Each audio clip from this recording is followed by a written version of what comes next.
Hey guys, tonight we are settling into something that looks cozy but is secretly plotting your demise. The Victorian home. Picture it. Floral wallpaper, flickering lamplight, heavy velvet curtains, a fireplace crackling away.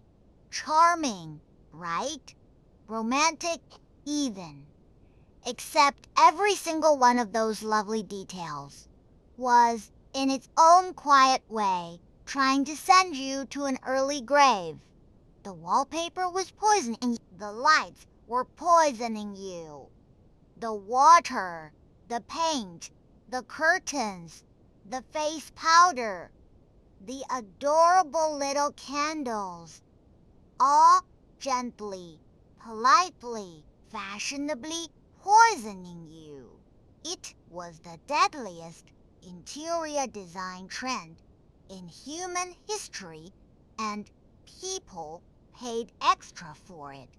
So dim the lights, though maybe not the gas ones. We will get to those. Fluff your perfectly modern, arsenic-free pillow and get comfortable. You have just woken up in the year 1860. You own a charming new townhouse, a fashionable green wallpaper, and a slow, persistent cough you cannot quite explain. Make yourself at home. The house certainly intends to keep you. Good morning. The sun is filtering softly through your lace curtains. Birds are chirping, and your bedroom walls are gently exhaling poison. Welcome to the most fashionable bedroom in town, decorated in a gorgeous shade of green that cost a small fortune and may cost you considerably more. That rich, velvety color is called Skills Green, and it owes its lovely vibrancy to arsenic. Yes, the murder poison. You have it on your walls in great looping. Floral patterns, right beside your pillow, where you breathe against it for 8 hours a night. You think you are waking up refreshed. You are, in fact, being slowly seasoned. No other pigment of the age could produce such a deep, alive, almost glowing color. The kind of green that makes a drawing room look like a forest at dawn. The catch was that the pigment was built on a foundation of arsenic, and the demand for it was enormous. Wallpaper was the amortivous wallpaper was the affordable luxury of the cent. For the price of a few rolls, an ordinary family could make a plain little room look like the inside of a palace. Naturally, everyone wanted it. And the brightest, greenest, most desirable papers were the ones quietly leaking the most poison. The most famous name in beautiful wallpaper was a celebrated designer whose intricate floral patterns are still adored today. His designs were exquisite. They were also, for years, packed with arsenic. When customers nervously asked whether his lovely papers might be making them ill, he reportedly dismissed the whole panic as the witherings of doctors bitten by witch fever, a confident position to take about a wall you sleep next to. And the people did get ill. Across a century, doctors recorded a strange pattern. Families who fell sick in one particular room, children who wasted away in the prettiest nursery in the house, guests who recovered the moment they checked into a hotel and relapsed the moment they came home. Headaches, stomach cramps, sore throats, exhaustion, a slow grade decline that nobody could explain. It took an embarrassingly long time for the medical profession to look up from the patient, glance at the cheerful green wall, and connect the two. Imagine choosing a paint color, and the swatch card lists the shade as something like lethal metal, and you say, yes, that one. That is the dream. Put it in the room where I keep the baby. Your wallpaper just hangs there, looking expensive, being gorgeous, gently topping you up with arsenic while you sleep, day after day, year after year. But a bedroom is dark, and you are awake now. So the first sensible thing to do is bring in a little light. You reach for the lamp. Oh dear. You strike a match and turn the little brass key on the wall. And with a soft pop and a hiss, the gas lamp flickers to life. Marvelous, modern, convenient, also quietly venting a cocktail of fumes into a room you have deliberately sealed against drafts. Victorian gas lighting ran on coal gas, a charming blend that included carbon monoxide, the odorless gas, famous for making people feel sleepy, then confused, then permanently relaxed. Every lamp you light is a tiny chemistry experiment, and you are the test subject who never agreed to participate. Coal gas was a genuine marvel. To be fair, before it, you lit your home with candles or smoky oil lamps and went to bed roughly when the sun did. Suddenly, with a network of pipes snaking through the walls and floors, you could have light on demand. Streets glowed, theaters dazzled, evenings became things you could actually do something with. It was for the age. Pure magic piped straight into the parlor. The fact that the magic was a flammable, toxic vapor seeping through joints sealed by a plumber having a rough week was treated as a minor footnote. Let us count the ways this charming convenience could ruin your evening. First, the gas itself was poisonous to breathe, heavy on carbon monoxide, which binds to your blood and politely refuses to let go. A small leak you could not smell well enough to locate would simply make the whole family unusually tired, give everyone a headache, and on a bad night, tuck them in for good. People genuinely went to sleep in gaslit bedrooms and did not wake up, and it was often recorded as some vague natural because who would suspect a lovely lamp? Second, there was the open flame sitting in a room full of an explosive gas being fed by the same pipes. If a flame blew out but the gas kept flowing, you now had an invisible cloud quietly filling the room, waiting patiently for someone to walk in and strike a match. The resulting redecoration was sudden and total. Third, and more slowly, the lamp simply ate the air. A naked gas flame consumes oxygen and breathes out its own fumes, blackening the ceilings, yellowing the paint, and slowly turning a cozy sealed parlor into somewhere You really ought not to spend the whole evening. Picture installing lighting that occasionally gasses you, occasionally explodes you, and the rest of the time just gently degrades the air until everyone is faintly headache and cross. Now, picture being absolutely delighted with it, recommending it to your neighbors, and considering anyone still using candles to be hopelessly behind. The times. That was gaslight.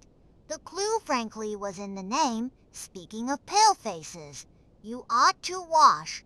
There is water in the jug, fresh from the tank. How bad could water be? You pad over to the washstand, pour water from the jug, and splash it on your face. Lovely! That water has just completed a scenic journey through a system of pipes made almost entirely of lead, sat overnight in a lead-lined tank up in your attic, and arrived enriched with a generous helping of dissolved metal. The Romans did this too, which should not be reassuring, because we named lead poisoning plumbism after the Latin word for the very pipes delivering it to your face. Every sip, every wash, every cup of tea is a small, steady investment in confusion, fatigue, and a personality your relatives will eventually describe as not quite himself lately. Lead was the obvious choice for plumbing, and that is precisely the problem. It is soft. It bends easily. It is simple to join and shape, and it does not rust. A plumber can run it anywhere, coax it around any corner, and it would sit there quietly for decades doing its job, carrying water from the main up to the tank in the loft and back down to every tap and basin in the house. It was perfect. The only flaw, a small one, easily overlooked, was that it slowly dissolved into the very water it carried and poisoned the family drinking it. The water looked clean.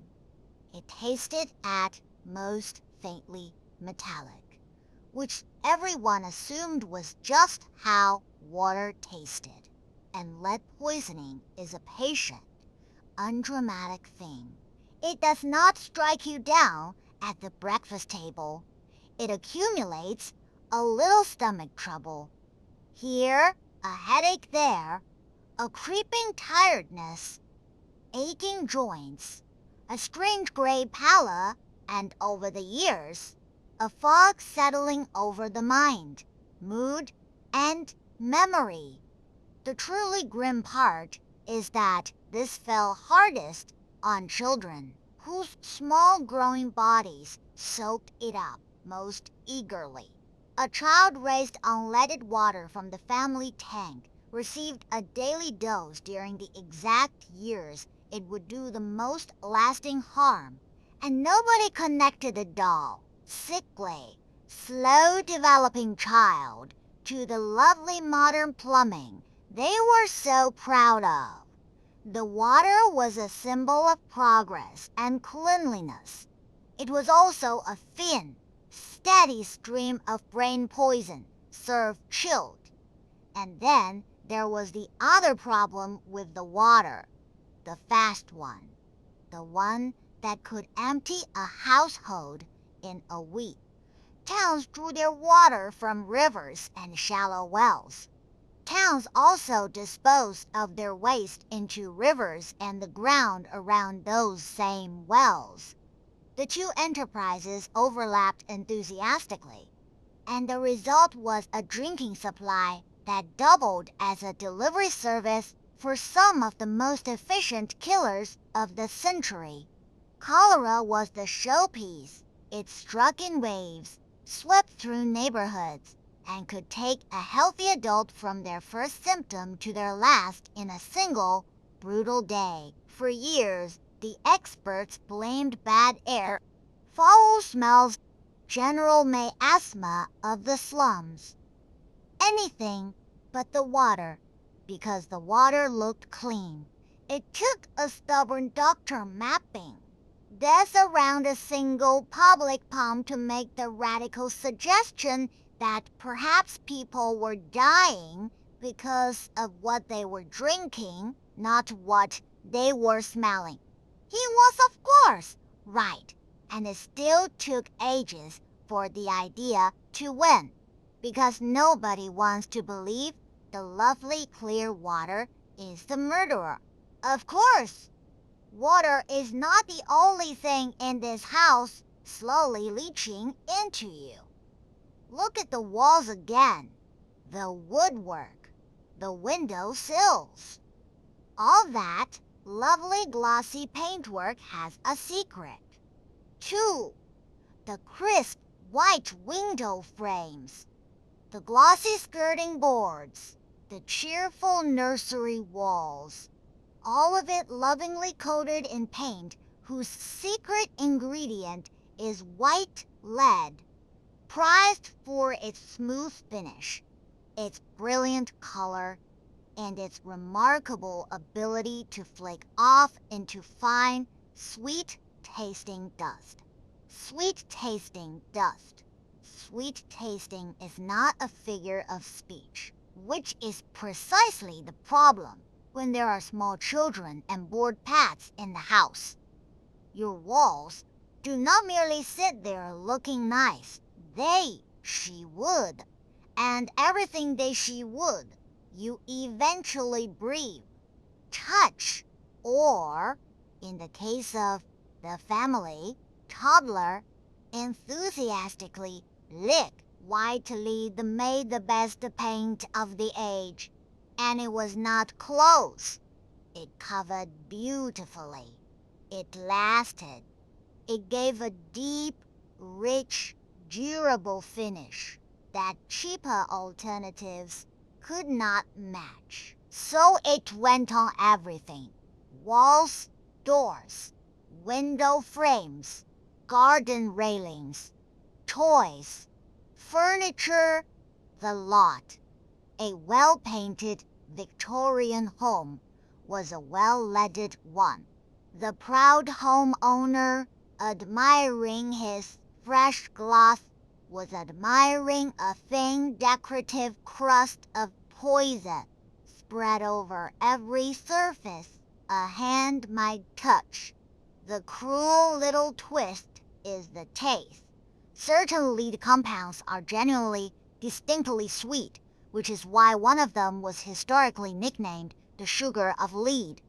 This is a catastrophic property for a substance to have when it is smeared at toddler height across an entire house. A small child gumming a painted windowsill or a painted toy was not being naughty for no reason. The thing tasted nice. The child went back for more. And lead, as we have established, is delighted to accept new customers, especially young ones. The grown-ups were not safe, either. The men who applied the paint for a living developed a condition so common it had its own name, painter's colic. Cramping bellies, wrecked nerves, a strange wrist weakness, all from a career spent breathing the dust and licking the brush to a point. In the home, the danger was quieter. Old paint cracked, peeled, and powdered. It drifted into the air when you swept. It settled on the food, the bedding, the bedding, the beddy. The house was forever gently disintegrating into a fine, toxic snow, and you were forever breathing the weather. The paint slowly poisons you. The pipe slowly poisons you.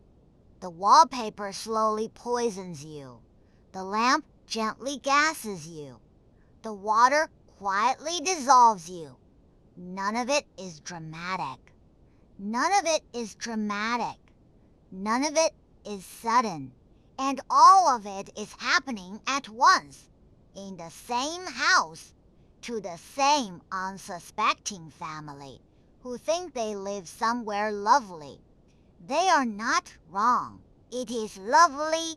It is also a slow-acting trap with curtains.